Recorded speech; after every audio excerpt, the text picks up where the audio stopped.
What's going on, guys? Today we're going over the book F You Money by Dan Lok. This book gives a very bold perspective on what it takes to achieve not only your financial goals but also your lifestyle goals. If you like videos about business, money, and psychology, make sure to subscribe and hit the bell button to not miss any of our information-packed videos. And let's get started. What does F You Money mean? In Dan's words, is the enough is enough number. When you get to a point when you don't have to take shit from anybody. When you make enough money that you're able to say f you to anyone, anywhere, including your boss, without any consequences. And isn't that the dream? F You Money can mean different things to different people. For some, it means quitting that soul-sucking job and traveling the world. For others, it means taking care of their family. And for others, is living in luxury. In short, it means freedom for you to live the life the way you want to live it. Something interesting in the book is that you can give the same business plan to two different people and one of them might build a successful business while the other won't. Why do some people become so successful and others don't? In today's digital era, we all have a lot of access to information. But yet, some people become very successful while others don't. As the book says, it's not about the information, it's about the psychology. If our mindset isn't in the right place, nothing will actually happen. How many people know that to lose weight, we must eat healthy and exercise? Most people know that. But how many people don't do it even though they know what they should do? To be able to use information effectively, our mental state must be ready to execute and have the mental resilience to execute until it's done. Dan mentions that self-confidence plays a massive role in achieving financial wealth. He says that in order to achieve the success and wealth you desire, you must develop a sense of superiority. You must believe that you deserve and can achieve the life, the wealth, and the power you seek. He says that it is actually selfish to not develop your sense of confidence. You might have the knowledge, the skills, or the ideas that can change other people's lives, but by not allowing yourself to bring your value to the market, you are taking away that value from people who need it. If you take a look at any successful entrepreneurs, they all have a sense of power, resilience, and a sense of confidence that they can actually do it, even though sometimes they might not know how.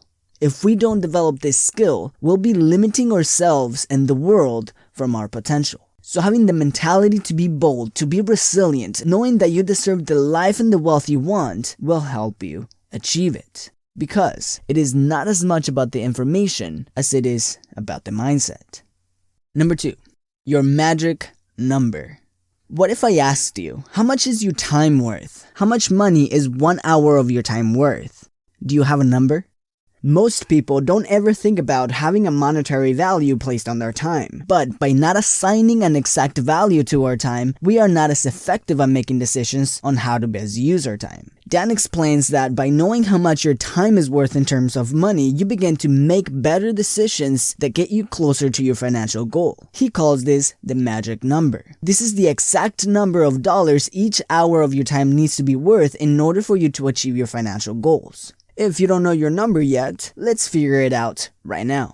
First, let's take a look at your yearly income goal. For many people, that is to hit their first 6 figures. That is $100,000 a year. So let's say that you work 8 hours a day for 220 days for the year. That means you have 140 days off a year, which is made out of 96 weekends and 49 vacation days. That comes out to a total of 1,760 hours worked for the entire year. Now, divide your yearly income goal of $100,000 by 1,760 hours. That comes out to a total of $56.8 per hour of your time. But we're not done yet. Next, we multiply this number by 3 to make up for unproductive hours. Because, let's be honest, we won't be productive all 8 hours of our workday. So the magic number comes to be $170 per hour. This is what an hour of your work time should be worth to hit a $100,000 a year income. If you have a different income goal, the formula is yearly income goal divided by total hours worked for the year multiplied by 3 to make up for unproductive hours. Knowing this number will help you make better decisions on how you use your time. At any given moment in your workday, you can ask yourself, is this activity worth $170 an hour? If not, then you must either eliminate it or delegate it to somebody else. If you own your own business, are you doing the $10 an hour jobs instead of focusing on the $200 an hour jobs? If you do, you might have a hard time hitting your income goal. The higher your income goal is, the more you will have to eliminate or delegate. This year, I had the fortune to meet many millionaires, including Dan, and not surprisingly, all of them delegate not only business tasks, but also life tasks. None of them do any of their house cleaning or wash their own cars or even cook their own meals. They pay someone else to do it so they can focus on higher value tasks. Think about it. If your income goal is $1 million, your time is worth over $1,700 an hour. It doesn't make sense to spend 40 minutes washing your car when you can pay somebody else $50 to do it. Number 3. Know your D.I.G. Most people have their yearly, monthly, and weekly income goals, and that's great. But Dan proposes, why not have a daily income goal? If you focus on a daily income goal, you are making sure that you're hitting your weekly, monthly, and yearly goals as well. Plus, you don't have to wait till the end of the week or the month to assess and adjust if you're not hitting your goals. If you do it daily, then you can modify, calibrate, and get back on track faster if you're not hitting your daily goals. Now, if you're trying to hit a daily income goal without having a business system in place and are trading dollars for hours, you might hit your income goal, but it would be hard to scale. We must focus on creating a business model that allows us to scale our income. Once we have a system that can scale and detach our time from our income, then we can focus on hitting our daily income goals. For example, a freelancer who trades dollars for hours. He can get a few more clients and increase how many hours he works in a day, and he would be able to hit his daily income goal, but eventually there will be a ceiling on how many hours he'll be able to work in a day, because he is the bottleneck of the business. But if he builds an agency, for example, or is able to systemize his service, then he is no longer the bottleneck of the business, and he is able to continuously hit and increase his daily income goals. There would be no ceiling for his income. Number 4, you can do business on your own terms.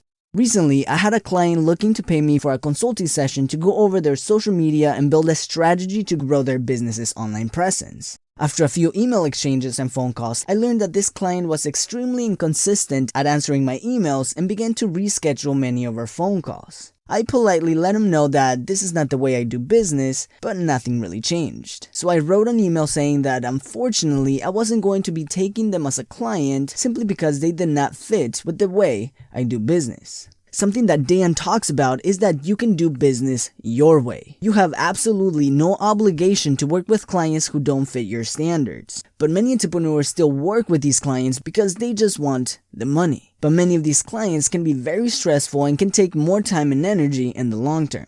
In Dan's words, clients are replaceable, money is replaceable, time is not. If you carry yourself and your business with high standards, you can actually attract more of the type of clients you want to work with. As Dan says, you are doing a disservice to those clients if you take them on because chances are you won't perform your best and there might be someone else out there who would be a good fit for them. Number 5, build a business around your lifestyle. A mentor once told me, don't build your life around your business, build your business around your life. Have you ever asked yourself, what do I want out of life? What makes me happy? How do I want my life to be like? Think about how does your perfect Tuesday look to you? It's a very good practice to take a piece of paper and write down what the perfect day in your life looks like. Not what your parents think is good for you, not what your friends think is a cool lifestyle, not even what the media told you the perfect life is. How does the life you want to live look like? A couple weeks ago, I was having a conversation with an ambitious guy who wanted to have a life of travel, and he wanted to start a business since he believed that was his ticket to freedom. So I asked him what kind of business he wanted to start. He said, a coffee shop.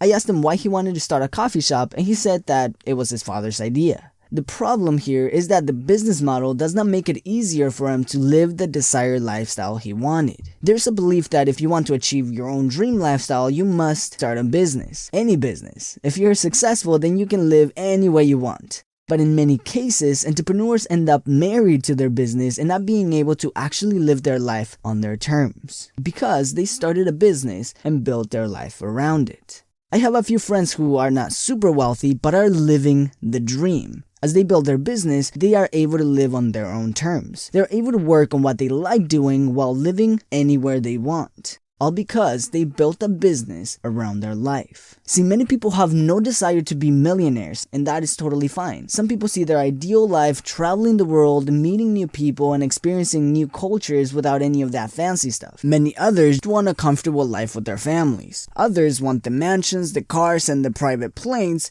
and that's totally fine too. Figuring out what you want out of life will help you build the business around your life, not your life around your business.